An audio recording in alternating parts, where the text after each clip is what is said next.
All right. So yeah, so welcome to this new space, Conversations That Connect.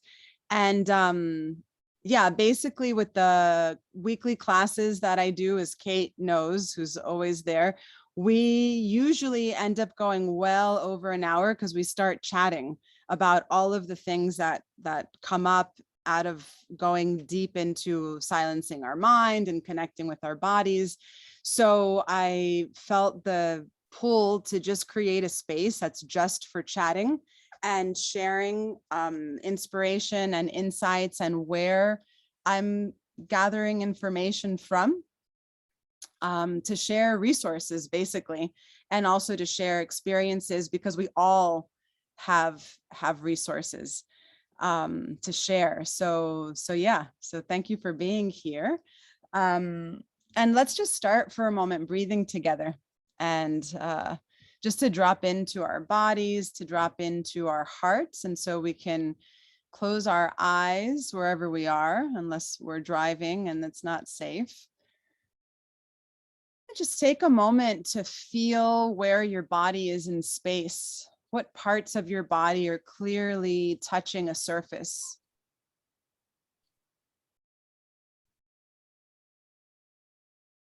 And as you become aware of those areas, allow yourself to sink into them, to feel the support.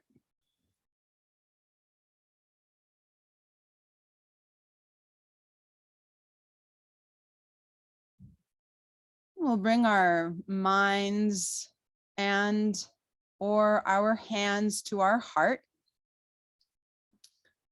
And just take a moment and ask yourself, how does your heart feel? How do you feel in this moment?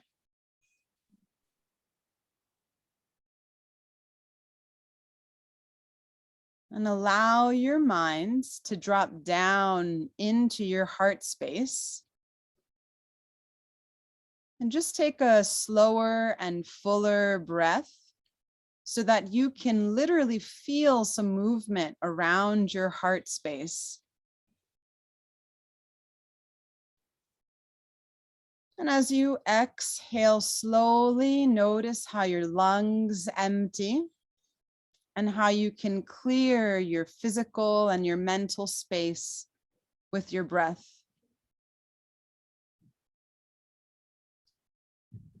So if we feel the busyness, the mind, the movement, we just inhale and acknowledge the sensations that we feel, the things that we might see.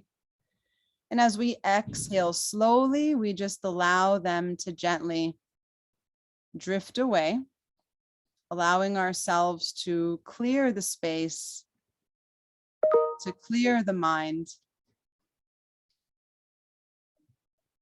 so that we may be open to receive and give.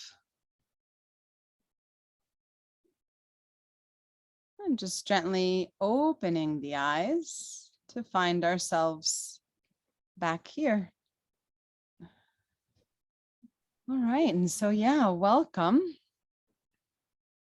Welcome. So yeah, so lately, over the last really 2.5 years, I've taken a really deep dive into studying geometry and mathematics. And that's led me into some quantum physics and biology. And it's when I hear myself saying it, it sounds so scattered, but it's actually been very cohesive with Nassim Haramein and Greg Braden and Bruce Lipton and a woman I found named Meredith Sanders, not as well known, but really doing some amazing work in the field of somatics, where she's bringing in geometry and math. And a little bit of the background is that right when the shutdown, I guess it was a month into the shutdown, and it was like that first month of not having any income, of not being able to, cover payroll with all of my employees. It was a super stressful time. on so many levels, because obviously, right, the materiality is something that we're like interfacing with it all day long, every day. So it really influenced, it really had an effect on my health, on my emotional body, on my spiritual body, a lot of fear, right? Basically, in a nutshell, it was like a lot of fear came in and there was nothing to do. You couldn't go anywhere. We couldn't literally drive, as we all know, right? We all went through this. And so I was dropping into my mat, dropping into my body. I had the blessing that my neighbor where I lived is a school teacher. And so she would take the small children for like 4 hours every morning. And I would literally get on my mat for about 3 of those hours and just drift off. And I started receiving what I call downloads. And now I'm starting to think that it's actually an upload, because it came up and out of taking my mind into observing my body. And I received geometry, I received patterns, and I started drawing them. And Metatron, Archangel Metatron. And I love that Gabe is there behind the screen, because Gabe does a lot of work with archangels, and is one of my go-to people that I know is in tune with channelers, that is listening and channeling himself, and realizing that what I'm doing is channeling, and that we're all channels. And so again, it was like, okay, I'm obviously not the only person having these downloads. And so you start searching, and the internet is a fascinating place that lets you go from like one thing and click on another thing and click on another thing, which really brought me back to books and knowledge that I had access to like 20 years ago as a college student, specifically looking at Bruce Lipton and the biology of beliefs and the biology of perception, and yeah, the work of the other folks that I mentioned. But that took me on a journey to really, I was also living with someone, or my other neighbor was a family constellations therapist, Michelle, who she and I have done a couple of workshops together, and she'll be on for sure in the coming months in this space. And we can even do some movements together online. It's very, very powerful work, and it's working with the field. If we want to call it quantum physics or whatever we want to label it as, but basically we are the field, right? And so the older science, if you will, or modern science, I was reflecting on this today, thinking like, wow, we're like in this postmodern scientific era. And so the old school science had us believe and understand that, we are limited to our gene pool, we inherit whatever our parents and our grandparents and our ancestors had, and we're kind of these victims of this genetic makeup, right? And it turns out that couldn't be further from the truth than any lie, right? So it's not true at all. So we are creating our reality, and we are not, it's not like, oh yeah, there's this field out there, there's this ether. There is no out there. We are the field. And so, quantum physics talks about fractals and understanding like that we are the miniature microcosm of the macrocosm. And then when you start listening to the biologist down to the cell, every single cell has a brain, has a stomach, has a heart, has a mind. The cell has antennas that perceive. So every single one of our cells has intelligence, and they're basically infinite. I laugh when I hear the scientists, and it's like, yeah, well, we thought it was 1 billion and it turns out that it's 4 trillion. And it's just like, it's infinite. Like if we let go of this, like need to like, let's count them. and we just understand that it is a divine mystery, that it is a great mystery, and that what we can know the most, and something I've found myself saying lately a lot to my students, is that the beauty of working with the body is that you can close your eyes and drop into your body, and that's your laboratory. Like, that's where you're going to find everything that you need to know. And it sounds really new age and woo woo or whatever you want to call it, but it's true. It's actually really, really true. And so yeah, so what's fascinating to me is that, you know, I was like trying to stay cohesive and be like, all right, the thoughts can get super abundant and go all over the place. And so to bring it into the workshop that I shared last week, beliefs in the body, and just start to unpack it with the most obvious, like the gross, the densest part of who we are, which is the physical body, and understand that, you know, we were talking about the pelvis in that workshop. And basically when we're talking about pelvis and creation, we're either, right, that we're either in a state of creativity, of literally like creating new life that is birthed and created from the area of the pelvis. And the flip side of that is fight or flight, where we're running for survival to save our lives. So, you know, this area of the body, when we're looking at it parallel to belief systems, it's either a space of deep love and creation, or it's a space of fear and survival. Yeah, so it's like, okay, well, that's interesting. Why is that relevant? Well, the thing about it is that we're not conscious, right, of what's running the show necessarily. Yeah, the subconscious, which is programmed, and I would say that the subconscious is programmed well before we're in the mother's womb, understanding that we are energetic beings, right? According to the current science, if you will, the subconscious programming starts in the last trimester of the womb, all the way to the age of 7 years old.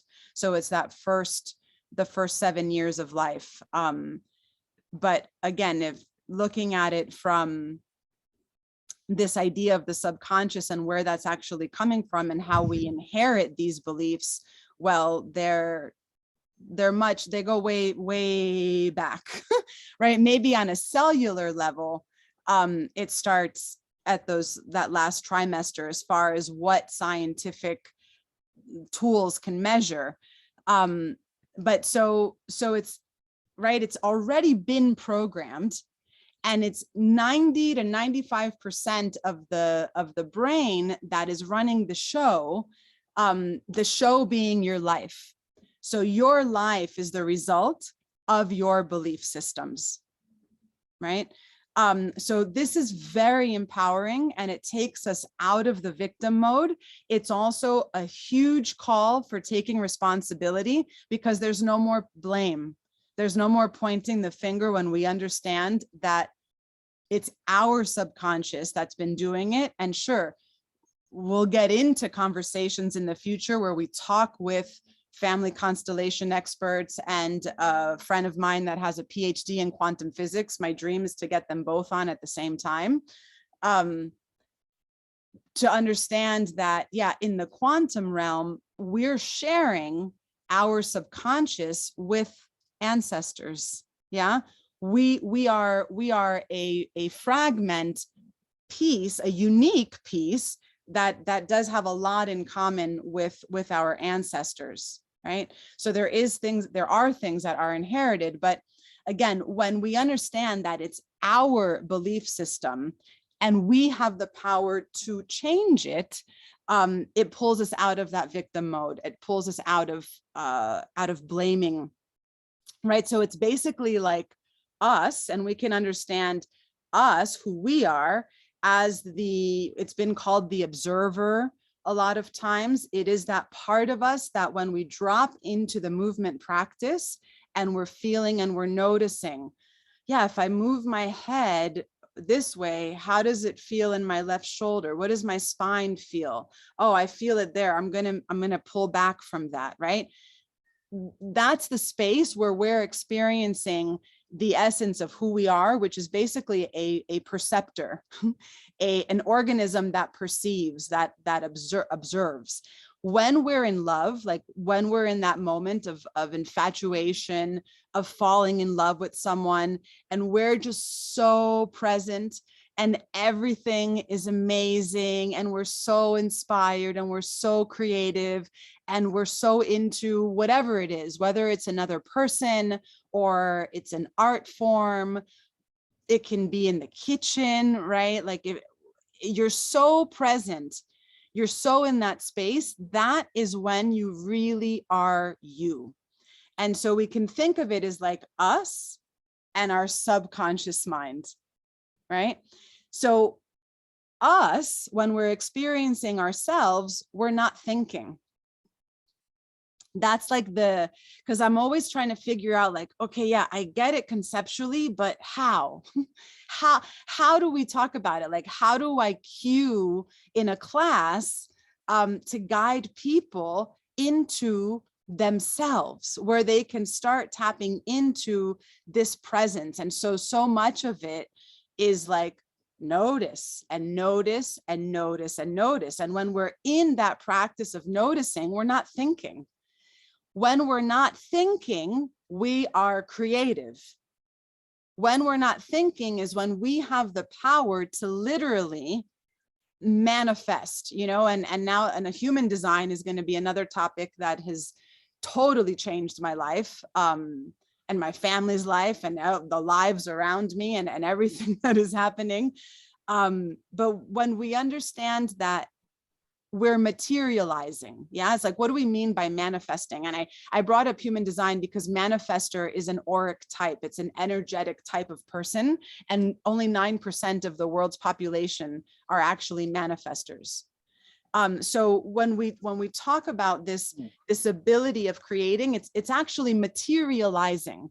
It's bringing a thought, a desire, a want, right? A hope into a physical, tangible reality. Money I can count, a house that I can paint and decorate, a vacation, a place that I can walk through, herbs I can grab out of the earth and chew on, songs I can sing, whatever it is that we want, that we're desiring, right?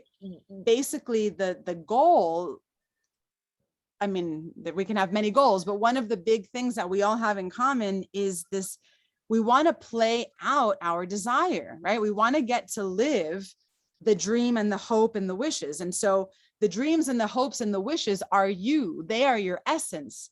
But when you're thinking and creating the strategy of how you're going to do it and how you're going to get there, now you're playing out your subconscious mind. So there's this catch to it, right? And that's where it's like, it feels like reverse engineering and it feels like magic. And it turns out that it's not esoteric and it's not magic. It's the way that our cells, it's the way that this human vehicle that we get to play in was designed for us, right? So when we stop the thinking part, we stop playing out that subconscious programming, and we can start being present. We can start really moving into our creative programming. Because every day we're creating from the chemistry of the beliefs.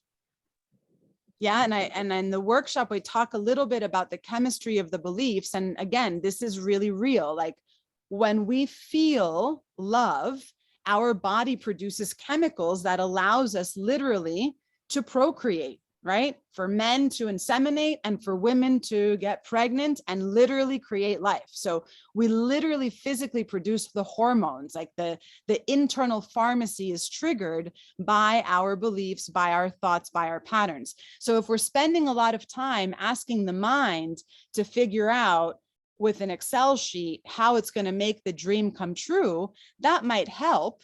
It might help give us peace and security. It might help us communicate it with a team.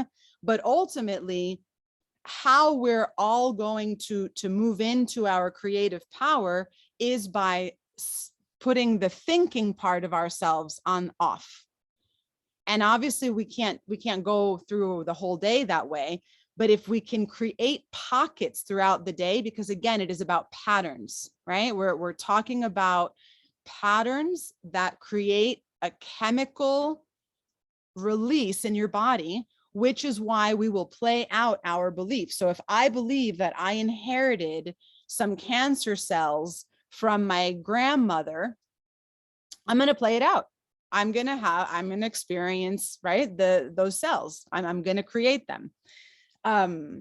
So if I can create patterns in my everyday life where I stop the thinking, and I talk so much about the bathroom. I got to be on the air with this woman in New York, Casey. I don't even know her, the Sunshine, like Casey and the Sunshine Band. That's not it at all. But her show is called Shine On, and her name is Casey. And she gave me a great idea. She called it the portal potty. And it's like literally the bathroom is a portal, right? And like I was raised in a household where my grandmother practiced spiritualism, and I don't even know how to say it in English. That's the way I would translate it, espiritismo.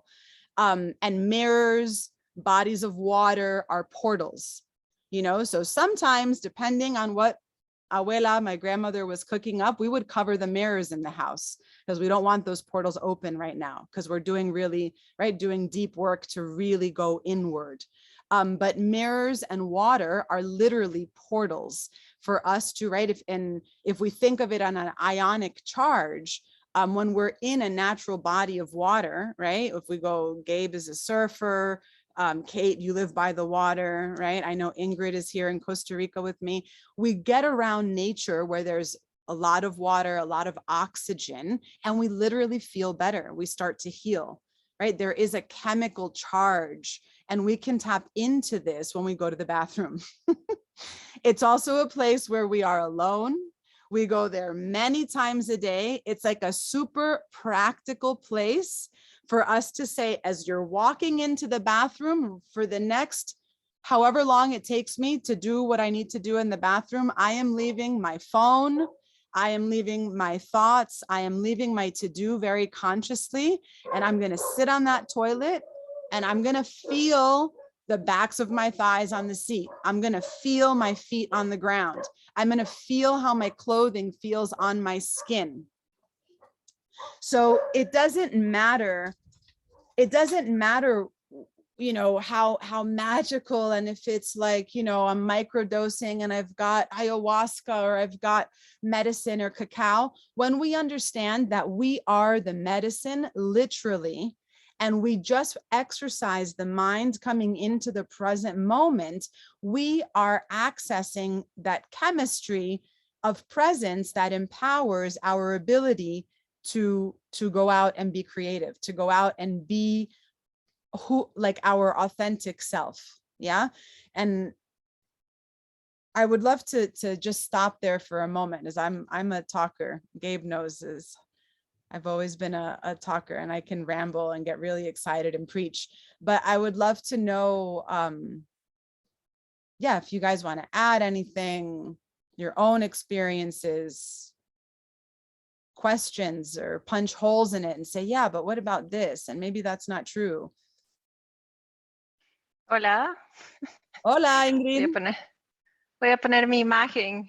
No estoy tan peinada, pero no importa. Tranquila, eres guapa. Okay, switching up to English. Thank you. My English, my version of English.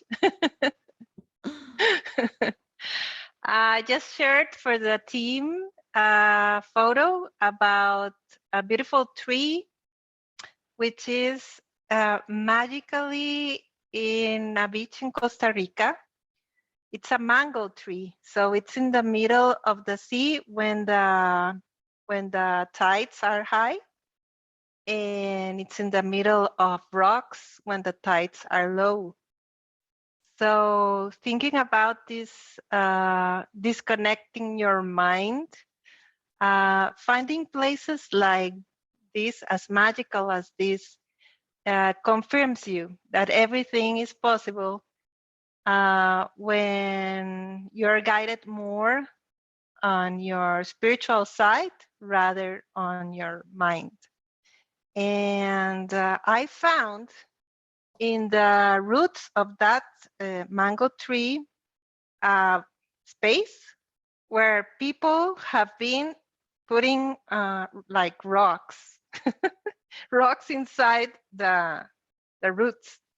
And it seems like a kind of metaphysical place, like a portal, as you mentioned, where people are, finding peace and finding a moment to disconnect of this crazy world.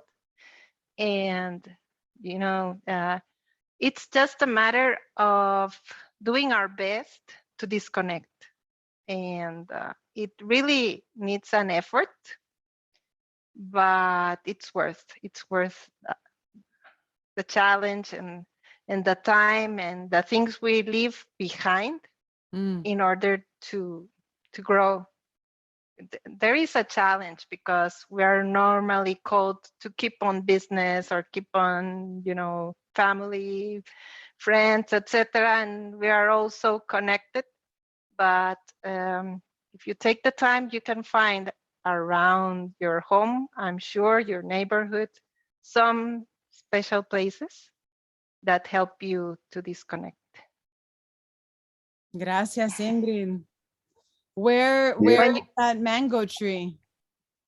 This is Playa Aventura in Guanacaste. Playa Solo Aventura. Solo Aventura. Playa Solo, se llama Solo Aventura. Solo Aventura. And to reach that place, you have to walk like 1.5 kilometers through forest. You have to go on an adventure. Vamos. Yes. Vamos. You know where is it close to, like in the north of Guanacaste or the south of Guanacaste? Yes. No, you need to go by ferry, by the boat, to the beaches, Montezuma or that area. Perfecto. That's Montezuma is one of my favorite places. Okay, Solo Aventura. Solo Aventura. Okay, definitely. Very much recommend. Thank you, Ingrid. I have something to add. Yes, please, Gabe. Just a real in sacred geometry, you got to look into this guy. I don't know if you already had, but this guy called Robert J. Gilbert. He used to be like a army guy. He used to do like defense control for United States, like a PhD, and he's a quantum physics guy. And then he had like a spiritual revelation, and he wrote a couple of books about sacred geometry. And his perspective in sacred geometry is just next level. He has also he just got a new show on Gaia.com. Okay. You got to check him out because the way he's playing sacred geometry is like anybody I ever read. He just really tapped in and really his heart is so wide open. It just flows through you. It flows through me, what he's saying. So he's doing amazing work for that realm, for the sacred geometry stuff. And then I just wanna add in, it's so beautiful what you're saying. And it really hit me hard because today I was reading something very similar about the subconscious and how it create, obviously it creates a reality. But one of the things that I learned about manifestation, when I came to United States, I didn't have nothing, and I was, I was living this victim reality that I thought I was a victim of what happened to me in Colombia, what happened to my family, I had a very tragic upbringing. And then when I came to United States, all that fade away because I was like, oh, I'm in this new country, even though I don't know English, I didn't see opportunities. Oh, we just lost your sound. No te escuchamos. Oh, it was so good. Wait, we can't hear you. Can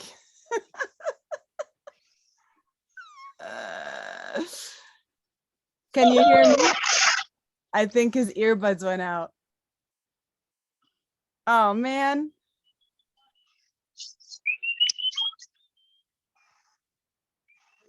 It went out. Oh, I can't. This is so hysterical. I wonder if I text him if he'll see it. In this human experience. So it's like Wait, either, Gabe, you have to go Yeah. back because your sound cut out. oh, okay. So, Where, from where? From when you said that you didn't speak the language and then you like had a realization when you first came. Wait, but now you're muted. Oh, okay. He muted himself. You're muted. Okay, there we go. Sorry. So for me, it was like it was kind of like a light bulb just went on, and I understood like universal laws is like breathing air. Like we're breathing air. We're talking right now. We don't know we're breathing air. When we're meditating, you're aware of your breath. When you're doing yoga, you're aware of your breath. When we're just thinking, we're not aware of our breath, but our breath, our breathing is always there supporting us. It gives us energy, it gives us food, it gives us all these beautiful things. So universal laws work the same way. They're like, universal laws is like this, it's always around supporting us. So all these laws, the law of manifestation, the law of intention, the law of awareness, they always there to support. And so why, to your point, when the subconscious is always involved and always dictating and we're not aware and we're thinking too much, the universal laws is going to give us whatever we're thinking about. They don't take size, just like breathing doesn't take size. Whatever you think, they're always supporting us. So they don't see things, there's no judgment. They don't think things are good or bad. They're going to give us what we think about, what we worry about, what we constantly our lack mentality. It's also going to give us whatever the dreams that we want. We want to succeed, the relationship we want. So that awareness, that is really, is for me, it's like, oh, you're being supported. So it's already there. That first thought is like, it's always there. It's part of who we are. Universal law is not something that just came out don't know. And it's like you say, it's not like something like woo woo. It's always been around for eons of time through all the galactic planetary systems. It works. It's source. It's pure source connected to connected to everything. But for me, the key of manifestation and what worked for me, and through all the research and all the beautiful mistakes I made along the way, is the feeling. And for me, manifestation. For me, is really understanding how I want to feel the emotions. I'm a man. Every time, women are so awesome because they're so in touch with their emotions. They can tell you how they feel, and bam, bam, bam, let's do it. And you're like, oh, okay, I didn't know you. Great, like we figure out, man. We've been told since we're little kids, get up, don't be a sissy, don't cry. So it's so hard for us to understand our emotions and how we feel. And we're angry. It's so hard for men to talk to each other with feelings. When I go in a conference, in a call with all these like corporate people, and I start talking about my feelings, they freak out. They're like, feelings? But if feelings is the ignition of manifestation. Like, how do I want to feel? I wanna own a house. You don't think about our monkey mind, our subconscious mind thinks, oh, I got to get this job and I got to get here and I got to get there to get this house. No, we got to think about how I feel in this house. Oh, I want to feel content. I don't have a worry in the world. I'm going to be working in the backyard. That's going to make me happy. I'm going to grow herbs. That's the ignition of manifestation. That's what's like, it's going to explode. For me, that's when like, oh my God, I got to think about the feelings, emotions. As you guys know, it's a body. And we learned that the yogis knew that like 3,000 years ago. Like it's so ahead of their game, or the Eastern philosophy. So emotions for me is like the ignition of manifestations. Like when I really want something to happen, when I make somebody feel, and it's like, how do I going to feel, meeting this right person, getting this deal, making my dreams real, and sometimes and sometimes you tweak it out because sometimes like, what, that's not going to make me feel like that. That's going to make me feel like this. And there is some thinking involved, but I love what you say, like just like the feel, it goes so in hand with the manifestation. And like, and that's like, that brings the law of awareness, the law of awareness, the the law of intention. When you set up the awareness, intention, then you start gradually putting all these other universal laws. They're always supporting us. But when you have the awareness of what am I thinking about on a daily basis, how do I feel? It's okay to feel angry. It's okay to feel sad. It's just emotions. You observing that observing is beautiful because you're observing those emotions. You don't hold into that. Maybe you hold into it for a second. Just let it pass by, because that observing more is really setting up the what's supporting us. It's like, source, universal laws is source. So I just wanted to say that my phone is gonna die in a minute. So if I get off, it's just my phone dies. So thank you so much. Thank you, Gabe, so much. Love you. Yeah, exactly. The feeling. And I love what you just said about, like men and we're raising children and how we're speaking to them. And again, if it's so hard for us to figure out like how we feel internally, like, how does your heart feel today? I don't know. But like, if I ask you, how does your butt feel on what you're sitting on? How does your back feel against that cement wall? Now, boom, now your mind has something super clear to say, oh yeah, that's obvious. I can feel that. I can start with that most obvious external thing and start developing this pattern and this habit of dropping into feeling. And I love what Gabe said, because it was right on with what was where I was going next, is like, if we're curious, like if we want to see where our subconscious program needs some rewiring or some observation, some like, let's just observe it and notice it. Look at the areas of your life or yourself where you have struggle. The areas where you have struggle is where that subconscious program is playing out the loudest. So when we stop and we kind of say, okay, I'm struggling here and I'm struggling with that, and I'm just going to feel it and observe it. And then I'm going to download a new pattern or a new belief about it.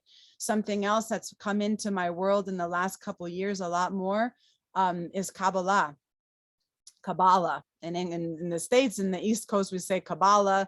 My Israeli friends say Kabbalah. In Spanish, they say Kabbalah. I don't know if it's Kabbalah or Kabbalah, but basically it is also like sacred geometry and mathematics. And like Gabe said, these laws are universal, like our breath. Like there's nothing that we need to do. It's already been done. We are this thing that is life. No, there's no separation between us and it. And understanding that it is always working, that we're always blessed, that if we can wake up in the morning and say, wow, I woke up today. This is a blessing. I have eyes that see. That's a blessing. I have 2 ears that can hear. I have feet that can walk. I have hands that I can create with. I am constantly being given all of these blessings. Sometimes these blessings are super obvious. It's like, boom, the dream relationship, you win the lottery. Sometimes they come in a peel. The blessing comes in a peel, and we need to peel, and the peel is thick and acidic, and it's not sweet, and it doesn't taste good. But when we sit and we can just sit with the peel and understand that every single thing is a blessing, that the universal laws are always conspiring, that my body knows how to heal and repair itself, right? That my immune system knows exactly what to do and how to stay healthy. When I can trust that and know that that is everything, I can understand that when it looks like something other than that, it's because that blessing, that light is in a peel.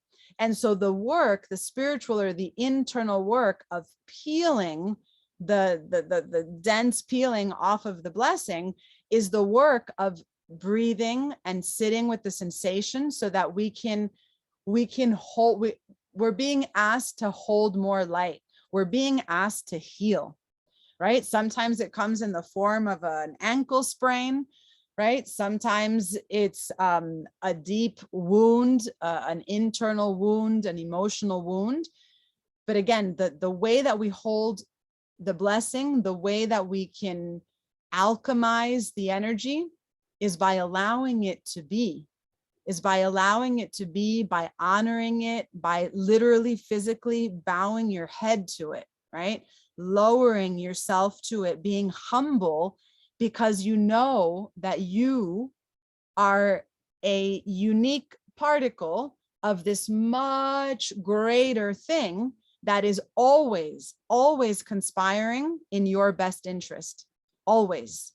And it can be really, really gut-wrenching and challenging when you think of the horrors that people live through, to understand and say, wow, even in those moments, right? Because it's cause and effect. It's cause and effect.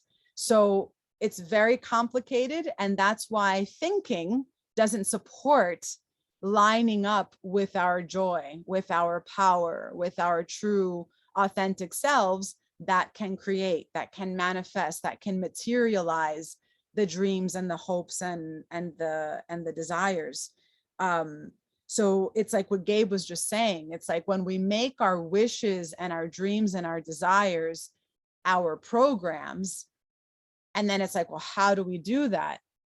Again, as you know, Ingrid and Kate know Gabe a little bit, right? He's such a close friend. He's hardly ever taken any of my classes, right? It's like my husband too.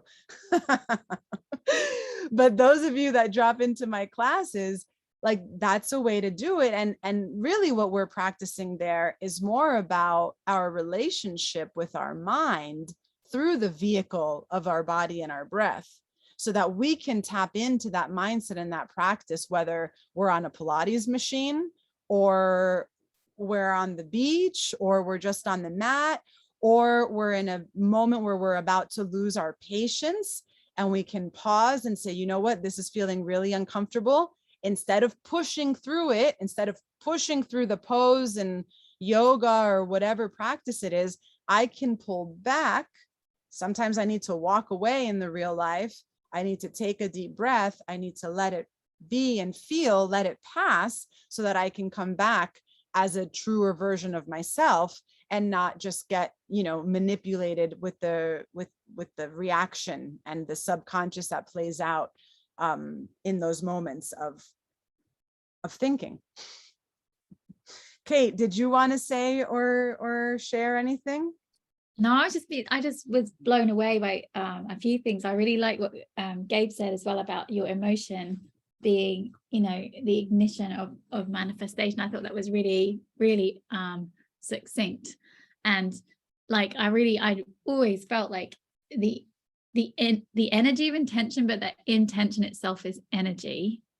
And, you see that when it's most, at its most heartfelt, like, in young children, if their intention to do something is ever misconstrued, like it's heartbreaking. It's like they are, and that the power in their heartfeltness of it, because there's not so many layers on them that they haven't had to put over themselves as we have to protect ourselves growing up.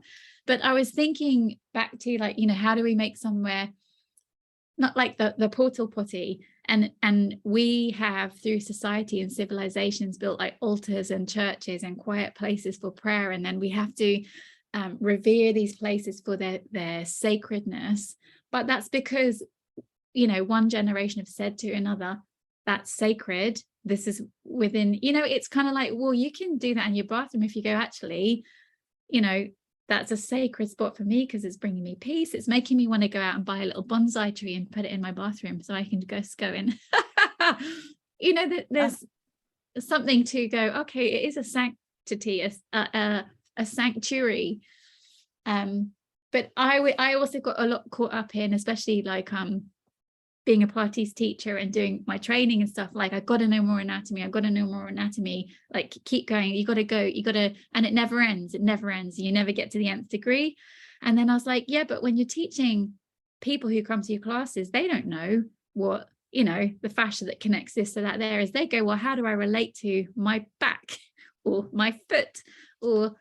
But those lovely questions, how you pose those questions,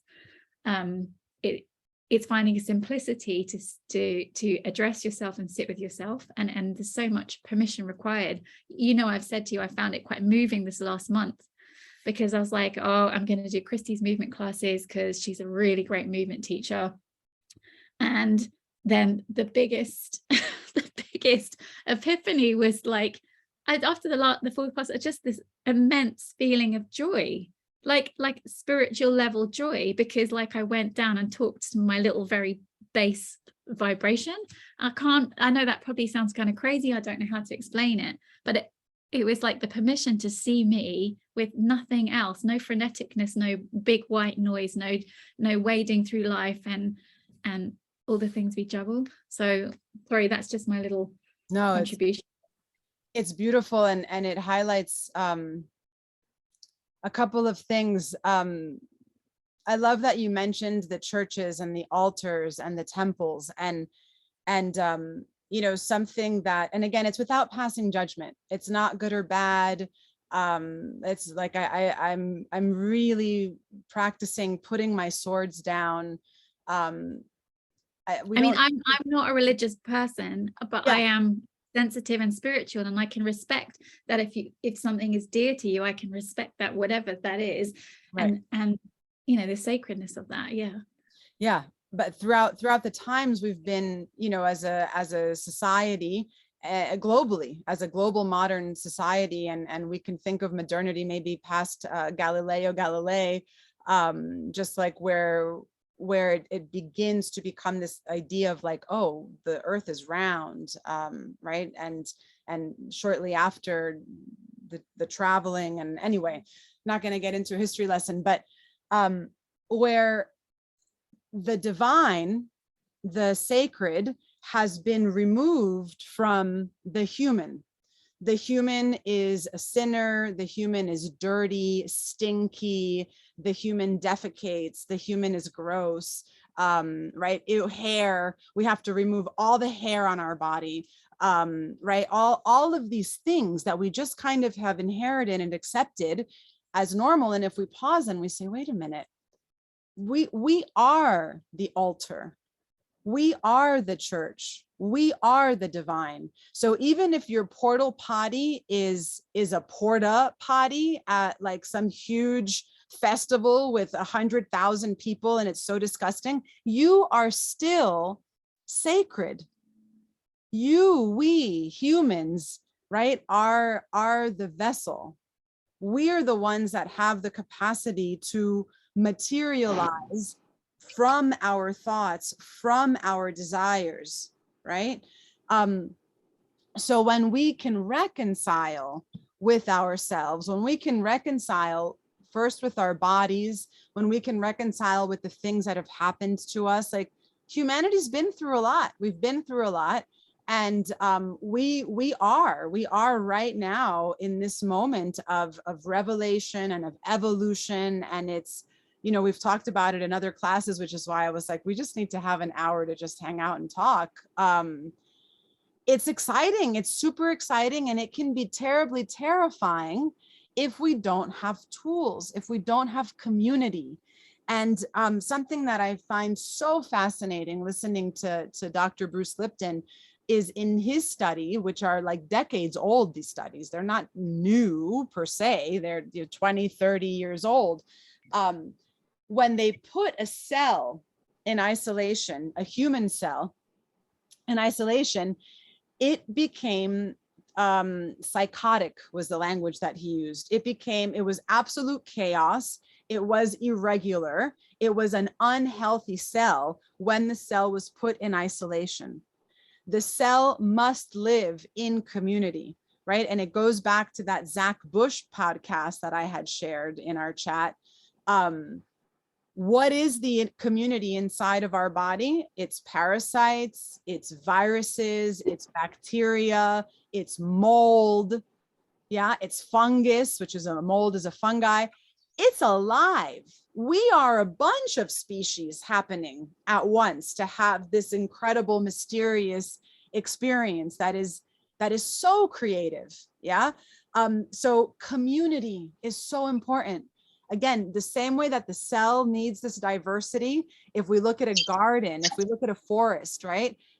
A healthy forest is a diverse one, right? That's why monoculture, big agriculture, is such a threat to our lives, to our well-being, right?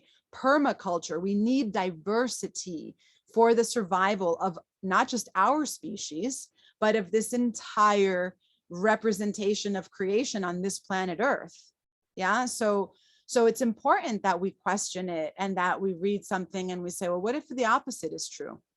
Why not go down that rabbit hole? Yeah, let's think about it. Let's talk about it. Let's talk to people that have a different background than we do so that it becomes more diverse and more interesting.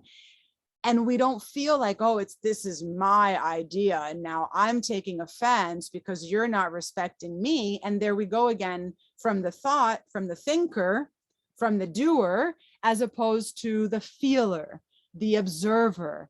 I'm going to notice this and it might bother me. And what is that blessing that I need to unpack? Why is it bothering me? Well, there's something that doesn't, wherever there's the struggle, that's the opportunity to reconcile, to amplify more peace, to amplify more love, and more acceptance. And I'll just leave you with one last thing. Going back to biology, on the periodic table, this sounds so fascinating. There are what are called the noble gases, right? Argon is a noble gas, silver, basically, gold. The noble gases, they do not bind with other gases, right? The gases that are not noble gases, their spin, they don't have an even number of electrons around them. So their spin is a bit wobbly. Yeah. The noble gas is a noble gas because it has an even number of electrons around it. So it spins in balance. So the noble gas does not bind, it does not depend on another molecule to find balance. It is balanced in and of itself. And it will bind, like argon will bind with argon with another noble gas, and then it becomes amplified. The term that they use, it becomes an excitomer. It gets excited. So I was like, wow, what a fascinating metaphor to understand. Like, why is it so important for us to be balanced independently? When we are not behaving like a noble gas, we're going around the world and we're orbiting with a wobble. So we're going to bind to another molecule that's also wobbling and develop a codependent relationship so that when we're together, we can spin and balance. But the minute that we're apart, now we're back to that wobble. We feel empty, we feel inadequate, we're not excited about being alive. So if we go back to the feeling, right? If it's not exciting us, if it's not giving us energy, like what Ingrid said, of having to balance being a mother, being a wife, being a father and a husband and a friend and an uncle and all of the different things that we play, there are going to be moments in our lives where we need to say no, where I'm not going to show up as the best version of myself. So I'm not going to do it. In Spanish, we say para quedar bien, because I'll feel bad if I don't go. And I really should be there. And it's like pausing and saying, wait, have I been giving and giving and giving? And now I feel kind of wobbly and I don't feel quite whole and balanced. That's a major red flag of like, pause and take some time. What are the things that make you feel alive, that make you feel excited? Yeah, and do more of that, because that's where you rewire. That's where we drop in, because if we just keep going through the struggle, we're strengthening the subconscious programming that is going to match the struggle, right? It's this, we literally are creating the reality. And when we stop and we pause and we analyze it, and you're like, yeah, it makes sense. It becomes very sensible, right? Yeah, so the note that I wrote down was like, be like a noble gas, be in balance no matter what the crazies are doing around us.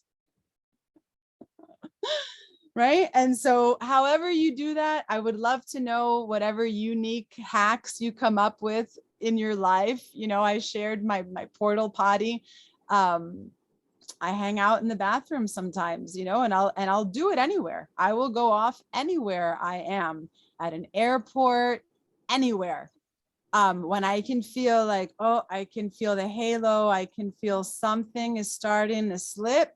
I got to go. I've got to be alone. I've got to breathe and feel into the most obvious feeling. What is the thing that is pulling on my center the hardest? And I'm going to go in and I'm going to acknowledge it and say, hey, and whatever comes up is going to come up, and then we can flush it.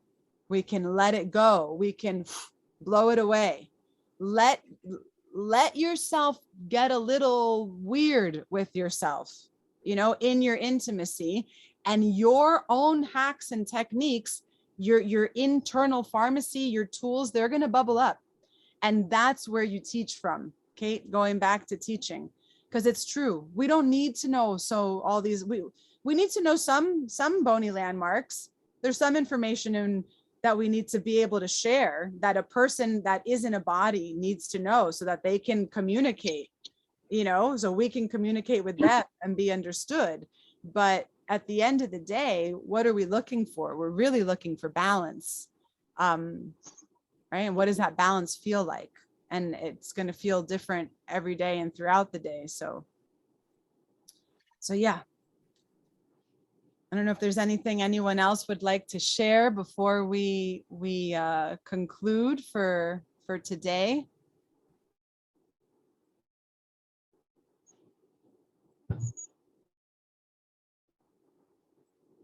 You want to be like a noble gas and hang out with other noble gases, and you'll recognize them when you see them. It's those people that you're just like, oh my God, that person, this like sunshine when I see them. I just want to hang out and just be. We don't need to talk. We don't need to fill in the space. We don't need to understand so many things, right? We can just be so comfortable with ourselves. We're going to attract that level of comfort and yeah. And today in school, we did an experiment where the kids captured their DNA with their saliva. It was really fun. And one of the children said, because then it was like, okay, now we're going to pour it into the earth. We're cleaning up. We're going to offer back our DNA and our cells to Pachamama, to the Mother Earth. And one of the children said, wow, we're so abundant that we can just spit our cells out. And we still have so many cells. Like we never run out of cells. And we can spit I love it. and spit. And they're like, yeah, they're swishing their mouth and creating more and more saliva and spitting it. And they're like, look, and there's more and there's more and it's an infinite source of abundance. We have nothing to Wow. do. It was a really cool teaching moment, a learning moment. They were teaching. Yeah. Wow. Yeah, we can literally spit and our poop creates dirt and it's compostable, and our urine can regenerate spoiled soil, soil that's been sprayed with chemicals for years will heal with our urine. It's quite abundant. It's super abundant. No one can make money from it, right? That's what it is, Right.